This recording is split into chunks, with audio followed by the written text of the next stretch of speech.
look at all that money, yeah, the money that they spent. Take another look now and take some time for hemp. Don't cut trees for paper, cause it hurts the environment. Stop deforestation, yeah, it's time for hemp. Oh, an acre of hemp makes 20 barrels of oil. No need for pesticides to poison all our soil. People got no food, they got no clothes, they got no rest. Well, right now it's time for hemp. Thank you for taking time for hemp. I am your host, Casper Leitch. You are listening to the broadcast at Time for Hemp on Tumblr, SoundCloud, iTunes, and of course, iHeartRadio. Oh, we're not on iTunes just yet. That's right. iTunes said we don't want any marijuana propaganda on the iTunes store. And then they said, oh, our bad, we're idiots. And they're going to let us back on soon. So that will happen. But in the meantime, you can find us all over the internet. Also, I want to say thank you to KDK Distributors for being nice enough to give us a grant to keep us loud, proud, and strong. And send our love to all of our friends up in Canada. Make it a point to tune in to Al Graham's show, The Pace Radio Show. He broadcasts it every Monday night, 6 p.m. out of Canada. It is Wednesday, and on Wednesday, we'd like to give a big shout-out to all of our hardworking friends at Leap Law Enforcement Against Prohibition. You see, these prohibition laws outright suck. They're lousy, they're lame, they're destroying people's lives. Never should have been put in place. Leap is an organization that is mostly filled with people who used to enforce these horrible, horrible propositions and laws and all kinds of ideas that they thought a long time ago would make a great prohibition. And it turned out that they all had an epiphany at one point or another in their path and went, this sucks. I can't be a part of this crap. In fact, the work I was doing was wrong, and I need to find some way to turn it around. And they've all come together under LEAP.CC, Law Enforcement Against Prohibition. I would encourage you to go to their website and find a speaker to bring to your neck of the woods to help educate the minds about the importance of ending prohibition. With that said, I'm going to pass this joint conversation over to my joint host. Don't forget, anytime you hear the word joint on the Big Joint broadcast, nearly 2.5 million people all around the world jointly light up their bongs, their pipes, their vaporizers, twist up their joints, and take time for hemp. So, as I said, with that said, we're going to get on with our joint chat with my joint host here and our joint guest as I sit and smoke a joint here in the joint at Time for Hemp. Casper, once again, we're going to be smoking today. And before I introduce my important, brilliant friend and professional colleague, Chris Chiari, I would also like to suggest that perhaps instead of a podcast, we admit that this is a potcast and call it what it is. Oh, absolutely. In fact, when you do a Google search on podcast, I think Time for Hemp pops up. I was using the term podcast for like 4 or 5 years when I first started doing this. And people kept saying, well, that's why you can't be found in a Google search under marijuana podcast, Casper. And so I went to changing it to podcast after that. Absolutely. You have to put every misspelling, every upside down spelling, and that's just for the people that aren't smoking enough. But we need them listening. It's important. Today, we have Chris Chiari. Chris is one of the most charismatic, powerful young men I have met, young meaning younger than me, and he's going places. He's been places.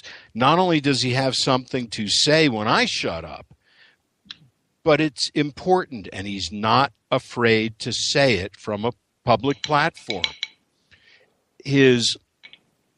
Where to start? Chris, let's start with the local stuff and then go to the more local stuff. You are currently connected with Normal, right? That's correct. Would you explain to us just what your connection is with Normal, Colorado Normal? I'm really proud that I'm a board member of Colorado Normal. It's consumer advocacy. It's actually something I started in doing environmental issues back when I was 19, but that idea that you could be informed on a topic, you could be representing a group of individuals affected by a product or an industry, and then when you're armed with the facts, you're set out to become more than just an activist, you're set out to become an advocate.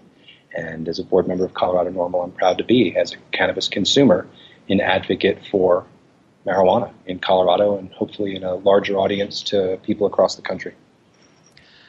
I don't know if you recall this or not. The very first time I was at your home, do you recall, and I'm putting you on the spot, I understand, I'll pitch you a softball to make up for it.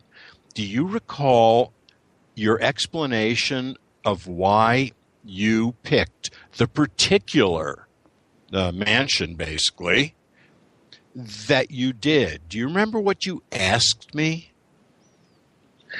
I'm going to quote Humphrey Bogart from a great movie called Casablanca when I say, Lenny, that's so long ago I don't recall. Let me remind you, because I will never forget it. All right, good. We met each other. Yes. We loved each other. We just instantly knew we were friends. We knew it. And what you said to me, bringing me into what is affectionately and accurately referred to as the castle, you said, Lenny, please, I got this house in order to move this movement forward.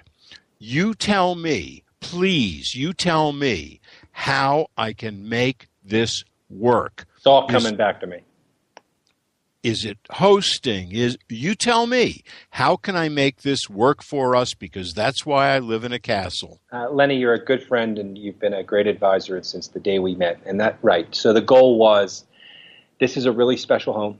I'm glad to call it home. And I knew the second I walked in the door that the first floor of this house was a place to share. The biggest challenge we still deal with now in the legalized cannabis environment is the definition around public consumption and where you can legally engage now in our constitutional right of possessing and consuming cannabis.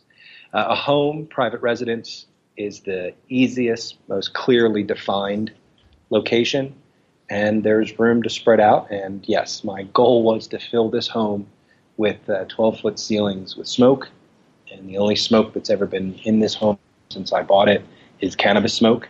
The walls are covered in wood, so it's like really your favorite wood pipe. After years, it starts to seed and pick up some of the oils. Well, we've done that to an entire house, I'm happy to say.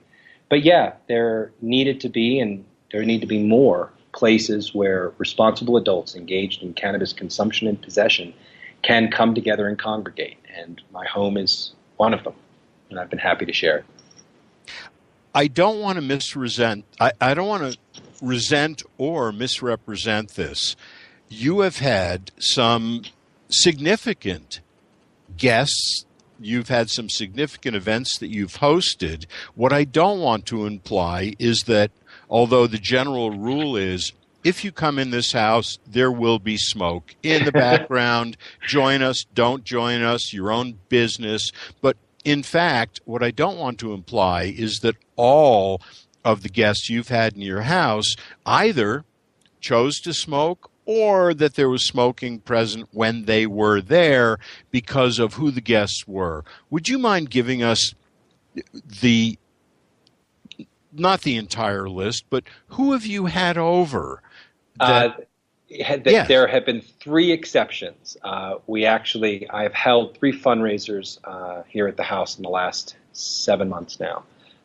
2 were for city council candidates that are currently running in this cycle here in Denver, and that was before I had made the decision to get in the race. And then the other was, unfortunately, a gentleman who lost his reelection for U.S. Senate, but we had the U.S. Senator here from Colorado here at the house. What's fun is even without a joint lit, even without a bomb burning, the home, we're not hiding it. And when you walk in the door, even if the jar isn't on the mantle, if it's in the liquor cabinet or the cannabis cabinet, if it's out of sight, it's still present. And it helps encourage that warm environment for now policymakers who no longer have the Damocles sword hanging over their head if they admit to either having smoked or being comfortable engaging in the conversation. They can't hide from it, and it's a really easy place for them to then open up. And Senator Udall, who was the senator I was referring to, and who had a very engaged, warm conversation. My favorite comment, I remember pointing out across the room and sweeping my hand in front of the 40 people that were here, and I said, Senator, this is the face of the adult recreational consumer of cannabis. And it was a room full of professionals, an individual with a PhD, a number of people that had a master's degree, a number more that were college graduates, a number more that were engaged around cannabis as policy, regardless of their education. It was a group and a room full of responsible adults. And it was one of the greatest privileges to show a member of the national conversation at the time what that snapshot really looks like. And although you were silly enough to invite me too, along with that list, not meeting any of those qualifications, these guests, including Senator Udall, they knew what went on in the House when they weren't a guest, right? Yeah, and I disclosed it to the senator. I was when I first met Senator Udall, it was at the state assembly leading into, just before the primary leading into the November election. And I showed him the card. We had a very engaged conversation around cannabis. For those of you that don't know, I've handed out a playing card that has a king of clubs holding a bong on it under the professional term king of quality. And the idea was imagery and messaging handed to someone in a non-threatening way with a topic that for many people in many parts of the country is still cutting edge. It's still a taboo. The card was a tool. It was used to engage people, start conversations. I've handed out over 13,500 of these cards, each one attached to a very personal and private conversation around cannabis. And the greatest thing for me was a chance to learn, to talk to over 13,000 people about their life experience, their fears or their joy and pleasure around being consumers, or their fears as being a parent or a grandparent, and the types of conflict that was created around the anti-cannabis propaganda for so many years. To watch that and to see how that affected multiple generations and be engaged in those conversations was for me a learning experience. And I spent 2.5 years on that. In addition to the out in front, in the newspapers, politicians, the big shots that were willing to put their face in public and say, I have no problem with this, whether I smoke or not, wasn't even discussed. Very few have stepped up and openly admitted to being a cannabis consumer. We are still blazing a trail with that. I am an adult professional wearing a button-down who is also a cannabis consumer. To be honest, I heard the word joint, there's one for the audience, 5 times coming into the show, and I was having trouble keeping up. I have it dug out in my pocket, the Digger one-hitter made by a friend of mine, and I just ground a little cannabis into it and listened closely. I admit that I'm jealous because as much as I openly, and for more years than it was legal, I didn't say that, have been a pot smoker. Mm-hmm. I can't smoke during the show because I don't have a free hand. So I have to wait until afterwards. I know it's a sacrifice, but we make sacrifices.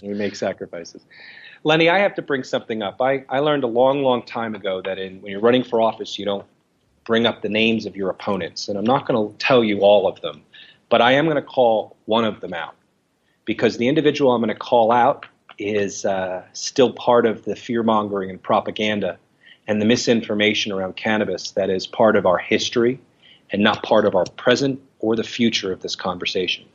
We had a forum this morning in front of business owners and a business association at 7 a.m. this morning.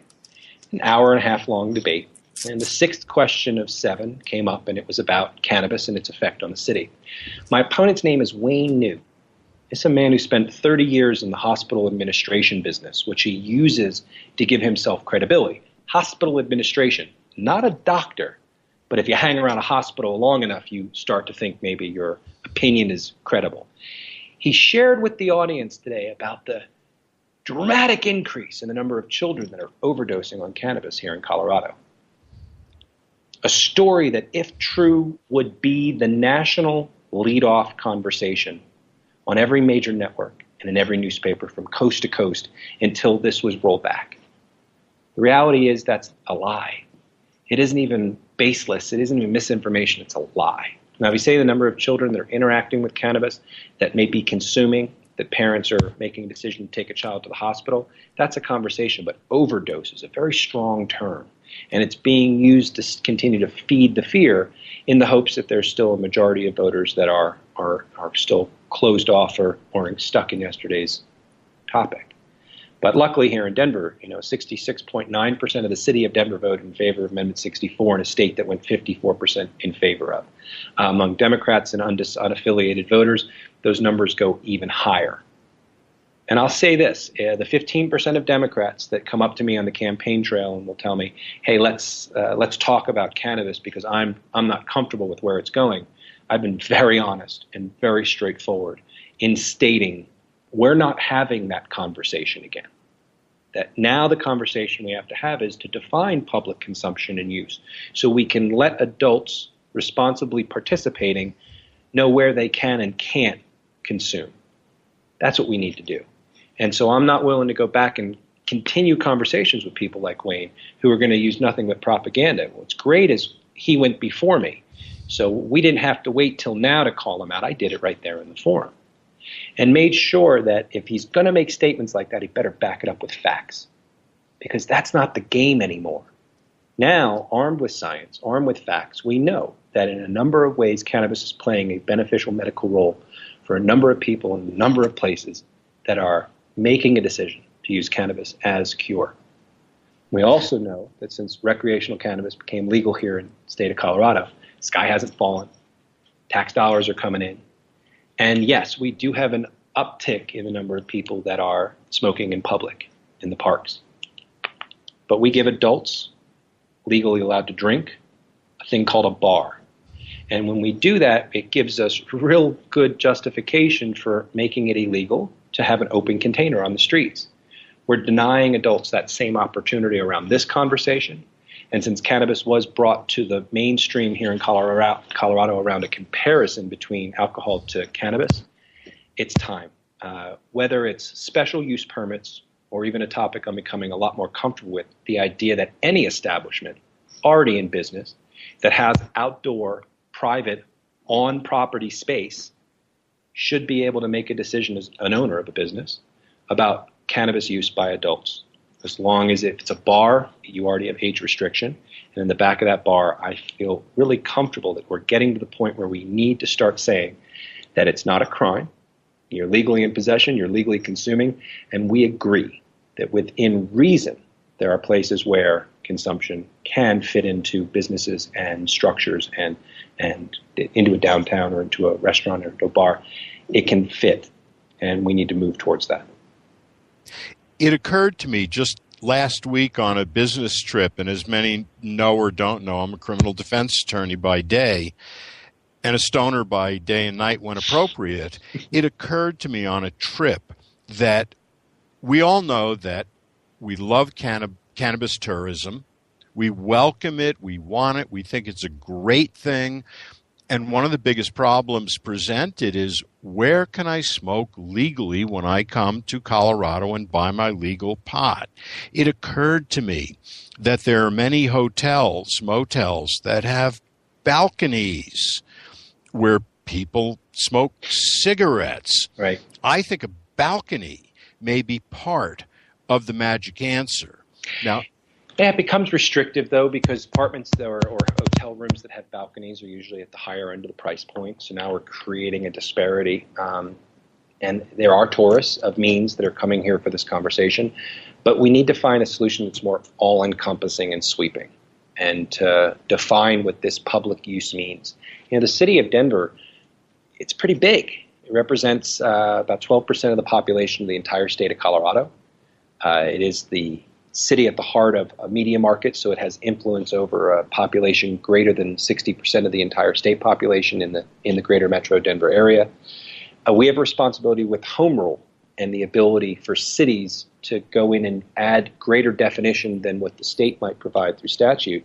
We have a responsibility to be proactive.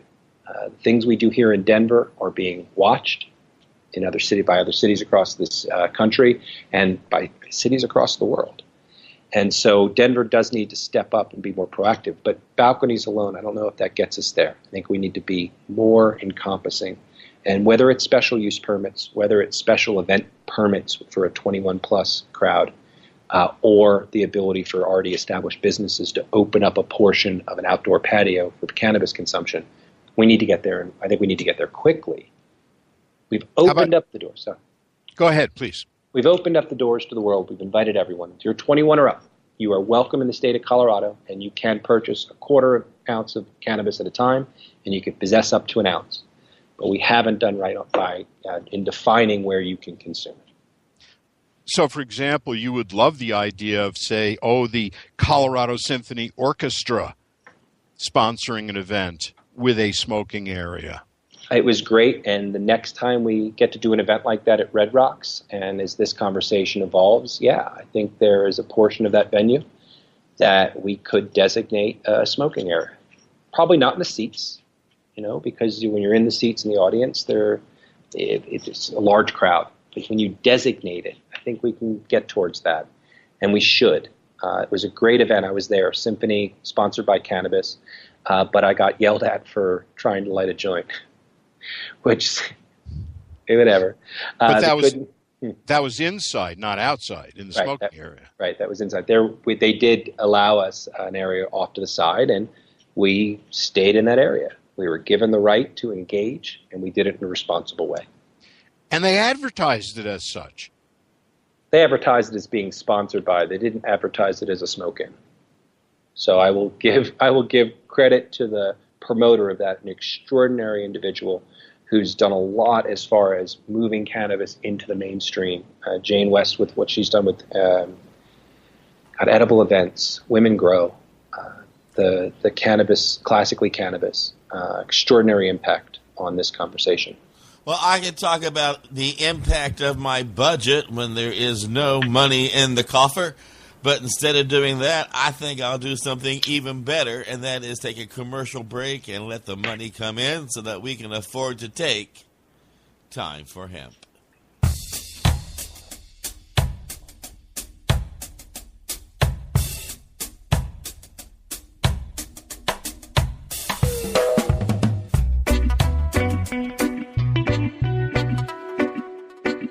You are listening to the Time for Hemp Global Broadcasting Network.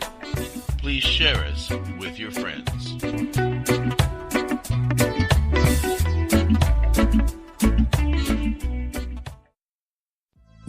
THCF Medical Clinics are the premier physicians clinic in the United States. THCF has offices all across the United States from Hawaii to Michigan. THCF Medical Clinics has helped approximately 150,000 patients obtain their medical marijuana permits to legally possess, grow, and use medical marijuana. If you have chronic pain, multiple sclerosis, or any other neurological degenerative disease, or if you have any gastrointestinal disorders such as GERD, irritable bowel syndrome, or if you have AIDS, cancer, spastic disorders, seizure disorders, or glaucoma, call us at 1-800-723-0188 or visit us online at hemp.org.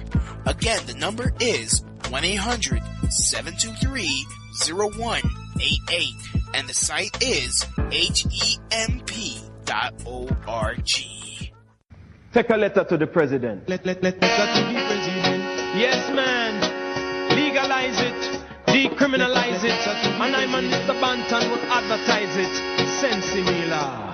They send a letter to the residents of the president with a stamp on the front saying very urgent. The message inside went something like legalize it. Sensimila. Sensimila is a herb that grows naturally, just like any other plant or tree. Not natural as the birds, natural as the bees, and just like them, sense we ought to be free to be grown anywhere that we please, in the city, in the town, and in the country, in the hills and in the valley. Sense it should be there for everyone to see. Me send a letter to the residents of the president with a stamp on the front saying very urgent. The message inside went something like legalize it. Sensi meal to call sensi a drug is very absurd. It should be known as a natural herb. So much diseases sensi has cured. That's why doctors use it all around the world for glaucoma and fever, rheumatism, arthritis and asthma, insomnia, emphysema, and to block epileptic seizure, to alleviate pain and nausea associated with the AIDS and cancer. Some say it is the best stress reliever. Lord knows I'm a believer. So give me the ganja cookie and the herbal tea. Sensimila is irate. I don't care what no government say. Sensimila is okay. Me ganja cookie and me herbal tea. Sensimila is irate. I don't care what no government say. Sensimila is okay. Yes, man. Legalize it now. Legalize it. Ha ha ha. Legalize it.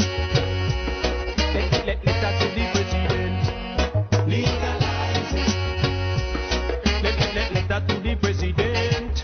We want legalization, decriminalization, and emancipation for all those sentenced to incarceration for participation with the healing of the nation. It's just another case of political insanity, abusing the rights of humanity. But we should all plant a seed of the sweet that we need to avoid an ecological calamity. We can use it for paper to save some trees, use it for fuel to save some seas, use it for medicine to help fight disease, and use it for food when we're hungry. So give me the ganja cookie and the herbal tea. Sensimila is irate. I don't care what no government say. Sensimila is okay. The ganja cookie and the herbal tea. Sensimila is irate. I don't care what no government say. Sensimila is okay. Me send a letter to the residents of the president with a stamp on the front saying very urgent.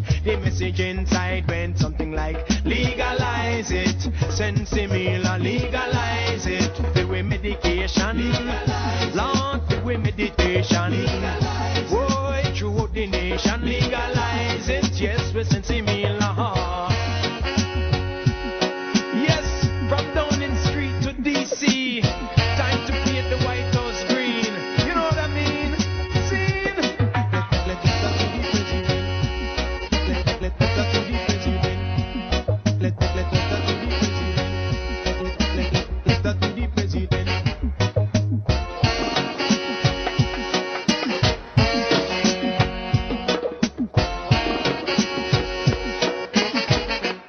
Yes, take a letter to the president. Tell him to paint the White House green. That was Panto Banton.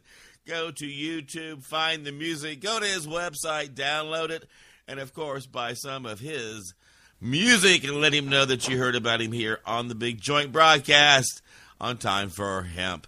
And we are putting a spotlight on all the hardworking people at LEAP.cc, Law Enforcement Against Prohibition. We encourage you to go to that website. Check it out.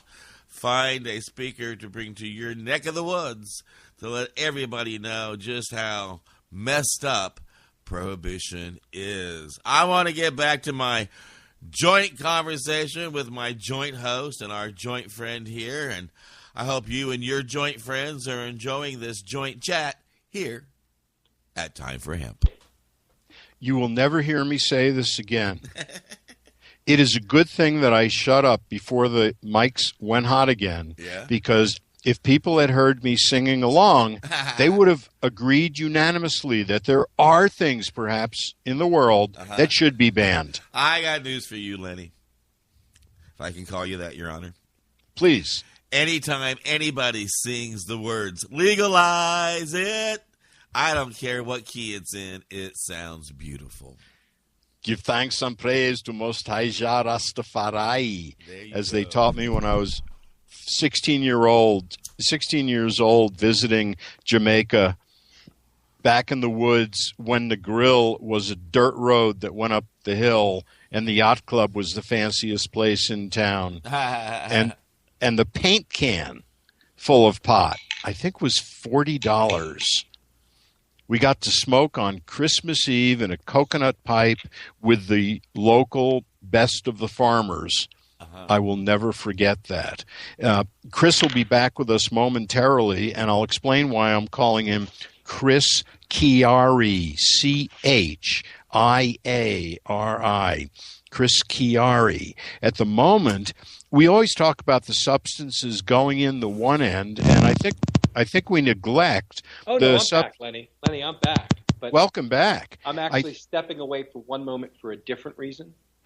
I need to go get a napkin. My dugout is clogged, so I need to clean it out so I can keep smoking. I'll be right back. All righty. Well, that's good, because I didn't want to embarrass him by pointing out that as much as we talk about the substances going in one end, we forget to talk about things like green beer being recycled, shall we say, because what comes in has to come out. And if there's clicking, I think I have a cord problem. Nope, that was me. No, that sounds like it's our guest. And I can tell you, I learned how to use the word Jamaica when I was living in Indiana. That is a beautiful bong. Did you make that yourself? No, this was the personal coconut pipe of the local farmer in Nagril. And it was on Christmas Eve. The best Christmas Eve I can remember. And I'm Jewish, so Christmas at times can be just a little ambiguous. Yeah. Let me tell you why I refer to my friend as Chris Chiari, C-H, Chris Chiari. I normally just call him Chris or something else at times, I suspect. The reason I say Chris Chiari, and I think he's far too modest about this, Chris is currently running for election. And because it is city council, it's at a very odd time of year. What Chris is modest about is the importance of Denver City Council District 10. Let me repeat that, and I don't repeat things more than I just say them over again. Chris Chiari, District 10, Denver, Colorado. And what Chris is modest about is the importance of District 10 in the city of Denver and the city council. In my opinion, that is one of the single most important elected positions right now in the United States and in the rest of the world. It is the center of power. It is the center of wealth and areas less wealthy. We're going to talk a moment. I'm going to ask him about neighboring Glendale, a city surrounded by Denver. But let me jump to this first, changing the subject. Chris, there's talk about a defeat in Florida with 58% instead of 60% of the votes that were needed for their special election.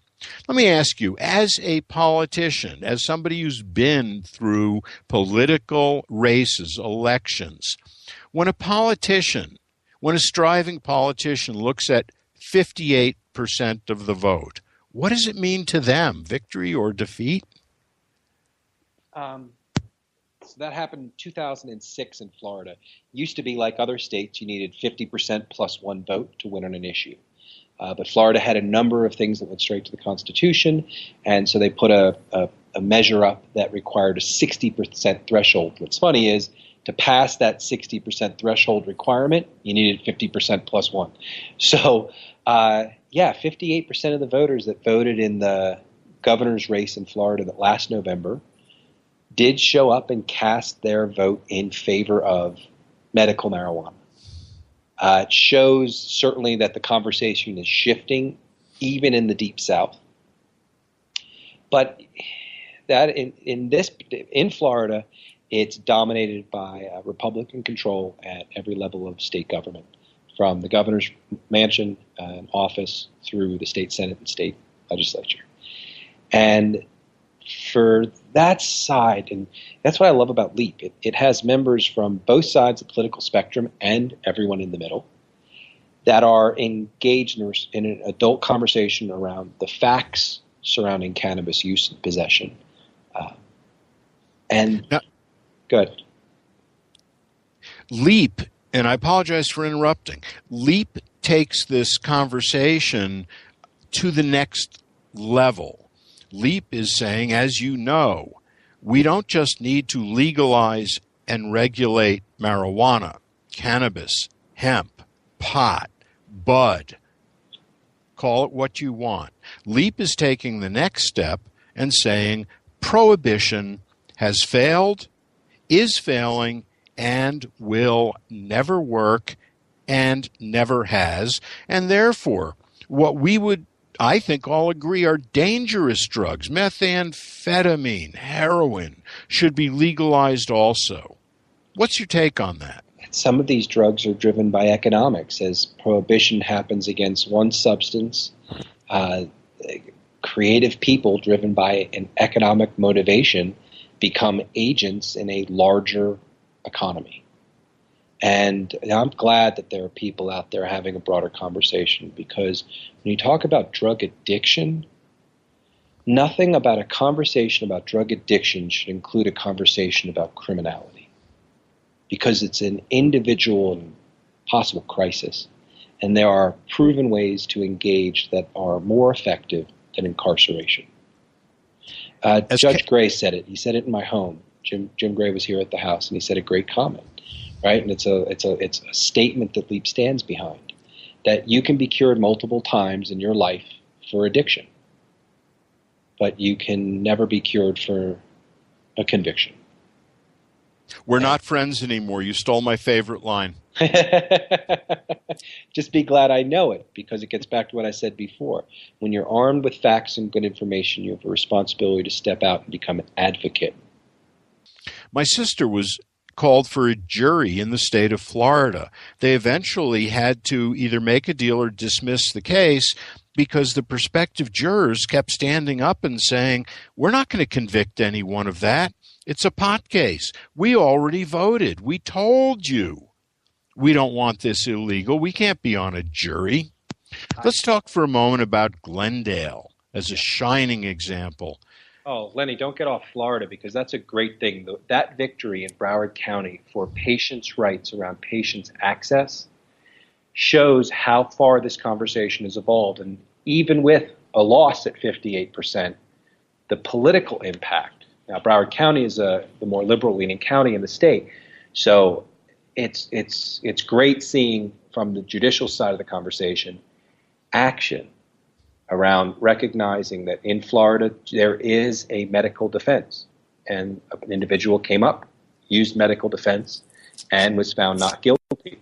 Jury nullification, the reality that as little as 3 in Colorado to 6 jurors up to 12 can make a decision based off their understanding around individual rights, and to make a decision that may be counter to stated law, and to do it as a jury member and have the protection through our Constitution and structure to do that is a great right here in America that very few of us know about, but it shows right there in Florida. When a jury will not convict for a victimless crime where there's clear medical defense, you've won. You started to see the wave break ashore in a place like Florida. Chris, going back to John Peter Zenger, what is jury nullification?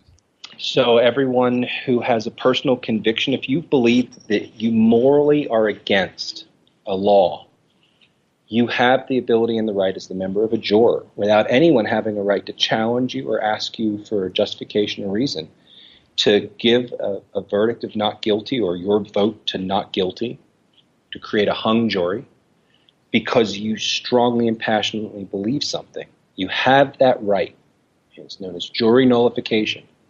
I wish every American knew about that, because you'd probably find more people willing to serve on a jury, because when crimes like victimless crimes around cannabis possession, individuals facing crisis that are addicts, now facing incarceration and conviction as opposed to treatment and engagement, So that's where during a jury trial, I am not permitted as a defense attorney to tell the jury they can vote not guilty because it's a law they choose to not enforce. But in fact, they can legally do that if they've not lied to get on the jury, right? Yes. Let's take this one step further. These days, it's becoming easier and easier to get some type of legalization for marijuana for health purposes, whether it's for the seizure babies and the various strains with high cannabidiols, the CBDs. What's your take on expanding it to recreational use? Go ahead, sorry. Please, go ahead. Please. We have now created this very bisected market, right? It's got two sides. There's a medical conversation, there's a recreational conversation. I'm really grateful that states like Colorado have finally started moving money towards research, and I'm really hopeful that the other states that have engaged in this more open conversation, and the 20-plus states that now have medical cannabis, I'm hopeful that we'll see more and more research. But we might need to figure out a way to take out some of the bisection in this, and start seeing that the more recreational ways of consuming cannabis are around some of these fun-infused food products, around buying loose leaf or bud and rolling it yourself or smoking in a bowl. And the medical side is going to start moving towards some of the more refined fractal distillation is a word that other industries are very familiar with, that cannabis is starting to learn about. With 86 different cannabinoids, there are going to be ways to extract and isolate from natural product and plant, and then concentrate and target for treatment. That will probably be the future of medical cannabis. And as soon as we just start breaking the barriers between the two down, I think we'll get there sooner. I'm not sure I answered your question. You're getting a politician's answer right now, Lenny. If I wanted a politician's answer, I would have had somebody else. Casper and I would have had somebody else on the air. The reason Chris Chiari is running in District 10, City of Denver City Council, I have to say, is not because he's a politician. In my opinion, he's doing it because he believes that's the way he can contribute to such a vital area. Chris, here's a softball. What are we seeing out here in terms of marijuana use by people under the age of 21 since legalization? We always keep a really close eye on students through different types of surveys that are done throughout the school year. First and foremost, I can talk from what I know from the industry side. As far as cannabis as an industry, as a retail or medical stores, there are very few instances where someone under 21 has been able to get past the multiple levels of ID check. Your ID when you go into a cannabis retail location for medical or recreational is you hand your ID over and someone else hands that back to you. So it's normally two individuals that do an age ID check. And that's because the industry knows it has a responsibility to make sure that people underage do not have access to this market. As far as what happens when it gets out of there, in the same way kids get into a liquor cabinet at home, that high school parties have alcohol, in the same way that prescription pills have become maybe the party choice for a new generation that's had ready access to all but different types of pharmaceuticals. There's a responsibility to make sure that if you're in possession of things that are controlled or can have an intoxicating influence or impact, adults have a responsibility to maintain it, control it, know where it's at, and know who can get access to it. So you're suggesting adults have some responsibility to children? I know. Isn't that ridiculous? We have an elected state rep here in Colorado that wants to make all edibles the same color green because she's convinced that that's going to be the way that parents and kids will say, oh, I won't eat that because that's that shade of green. And parents will say, hey, don't eat that. That's that shade of green. Especially after we've all been taught all of our lives that when you see green on a stoplight, you go. Green Right. means to move forward. Green means to hurry and do it as quickly as you can. My comment was there was a ketchup manufacturer a couple years ago put green ketchup on the shelf, and kids loved it. So, I mean, we come up with another harebrained idea every day. And these are the people that aren't even smoking. Imagine if they toked one. Think what they'd come up with then. Well, I got to bring some green into the house, and we're going to do that now and then come back in 1 minute here at Time for Hemp.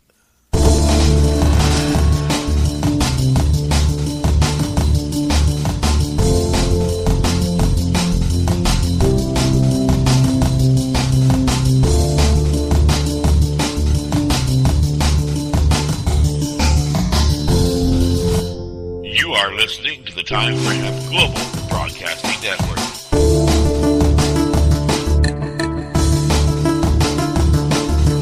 The only broadcasting network dedicated to ending the global war on drugs on iHeartRadio.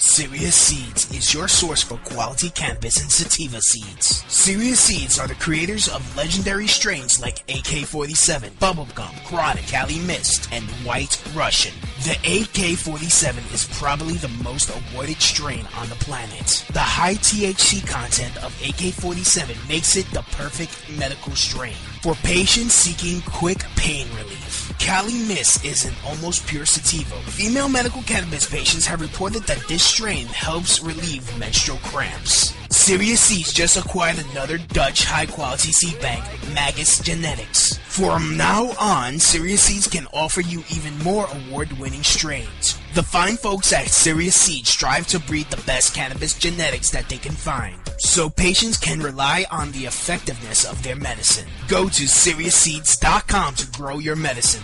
That site again is SeriousSeeds.com. Well, I once had a bowl, good green reefer, a big fat don't be much, much sweeter. Mighty don't hide it. Mighty don't hide it. Well, mighty don't hide it. Mighty don't hide it. Well, mighty don't hide it. Fire up right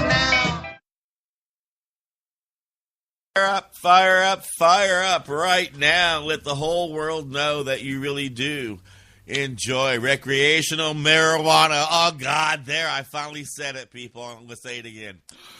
Recreational marijuana. Cover the ears of your children. I said something, horrible. It's like a swear word. Then there's also medical cannabis. And I don't care if you cover your kids' ears or not. That's a fact, Jack. As is industrial hemp. Ooh, now you can't do anything about that, but just sit there and listen, right? So, with all that said, we cover all of those topics and a whole lot more in the Time for Hemp Global Broadcasting Network. We have a Google app on the Android store you can download and share with your friends. We got a Tumblr app, SoundCloud app, or an iHeartRadio, iHeart app. Good golly, Miss Molly. If you want to let the world know that it really is rock and roll and herb, this is the network to share with your friends. With that said, we're going to be wrapping up this joint chat with our joint friends here. We got about 5 minutes left in the big broadcast. Gives you a chance to take care of unfinished business and shout-outs here at Time for Hemp. We're talking about marijuana documented in the equivalent of the PDRs of India and China, going back about 5,000 years, with how many deaths? None, compared to 1,000 people dying of nonsteroidal anti-inflammatories like aspirin yearly in the United States alone. that's pretty safe. If we look at it as a fiber, and when I use the word hemp, I refer to the industrial fiber, that we've tracked down recently to about 10,000 years ago. Let me ask this. If people have money left after donating to Time for Hemp, do they need to live in your district in Denver, your future district in Denver? Do they need to live there to contribute to your campaign? No, any United States residents 18 years old or over is welcome at any level of any kind to come to the website at chrischiari.com and hit that little donate link. It takes you to ActBlue, which is one of the safest ways to donate online. And yeah, everything and anything from anyone and everywhere in the United States is welcome. So is it fair to say, loaded question, and then I'm going to ask you how to spell your name so there's no confusion in hunting you down on Google or anywhere else. Do you welcome $1 as much as $1,000 or $10,000? You can't go as high as 10,000. 1,000 is the cap. I'm not sure what they would do in processing $1. I don't believe there's a minimum. If you want to, give me a filing nightmare, feel free to donate a quarter at a time, and we'll be reporting forever. That would be a really, really cruel way to tease someone. Anyway, every amount matters. Every amount counts.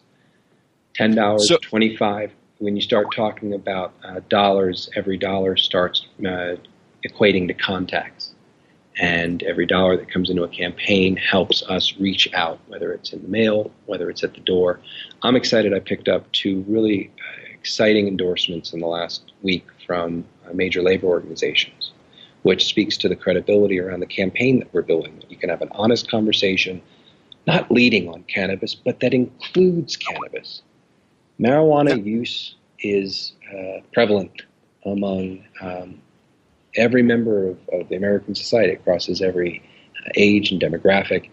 And it's that thing, right? It's the one drug that a grandmother would risk going to jail for if she found if she found that it cured something she ailed from.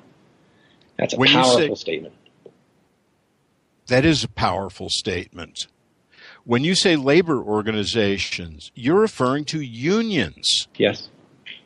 Yeah, that are beginning to engage in conversations around what ready to work means, making sure you've had enough sleep, making sure you took enough time between your last drink, and when we get there, making sure you took enough time between your last toke before you show up to the job, ready, refreshed, and able to perform. It's a requirement. There's real tradition and expectation among members of that conversation and that community. Well, no, that's true here at Time for Hemp. We're down to the last couple of minutes. I hate to jump in, but we do piss test here. If your urine comes back negative, we'll sit you down and teach you how to use a bong, a joint, a vaporizer. Can I make one more comment, Lenny, before we finish up here? Yes. Please. I had a chance to talk and do a plug for a band I really love. They're called Twiddle. Twiddle your thumbs. You'll never forget their name. Up-and-coming jam band. I spoke during the encore at the Ogden Theater on Saturday night. And I got in front of the audience, and I told them, and I literally had a drink in one hand and a joint in the other. And I said, and I'm here to have an honest conversation about the 2 of these and about a whole bunch of other things. Some of the biggest issues we're dealing with in Denver is what we build, where we build, and how we build. We have a city that's growing. Everyone listening to this knows about Denver. And a lot of you want to come. And we want you to come. But we have a lot of work to do to make sure we have a city that stays affordable for young people, that stays affordable for longtime residents, and still is appealing for individuals looking to bring new jobs, bring their creativity, and be a part of this very emergent moment in Colorado's history. Well, why don't you give a big old shout-out, URL that you want people to check out, and then we'll pass this conversation to our joint host to wrap it up. Chris Chiari, C-H-R-I-S, and the last name, if you can say Chianti, you can say Chiari. It's spelled CHIARI.com. Come say hello.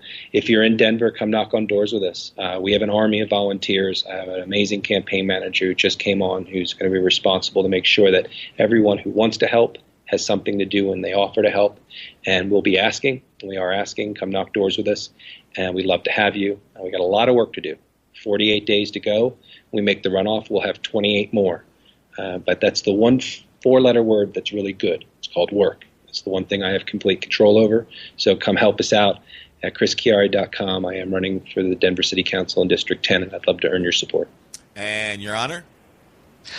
I am going to donate my shout-out to Chris. Chris, what is the last day to vote? So the last day to vote is going to be May 5th for the primary. And the primary locations covered by District 10? So the district runs from the Capitol east to Colorado and from Colfax south to Spear, picks up a neighborhood in Balcaro between University and Colorado Boulevard south to Exposition, and my neighborhood, Uptown, which goes just north of Colfax between Downing, Broadway, and up to 20th. If you're in that area in the heart of central Denver, Capitol Hill, Cheeseman Park, Congress Park, Cherry Creek, Balcaro, Alamo Placido, and Uptown. If you're in any one of those neighborhoods, and the Golden Triangle, I don't want to forget the Golden Triangle, I'd love to earn your support. Thank you.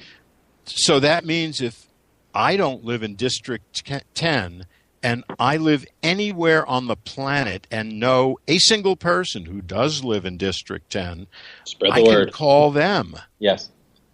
And tell them they need to be voting for you. Hey, come to the website, sign up to volunteer. You can live anywhere as long as you have a good speaking voice and are willing to make phone calls from your telephone. It doesn't matter where you live, and Lisa, the campaign manager, would definitely be able to plug you in to making some calls to voters here in District 10 on behalf of the race. And if you want to be specific to cannabis, we have those calls too.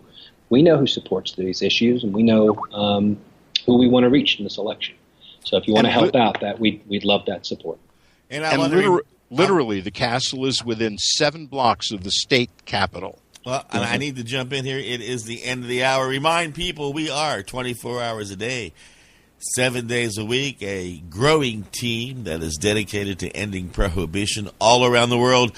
You want to get involved in ending prohibition of all kinds, go to leap.cc, check that out, and let them know that you heard about them here at Time for Hemp.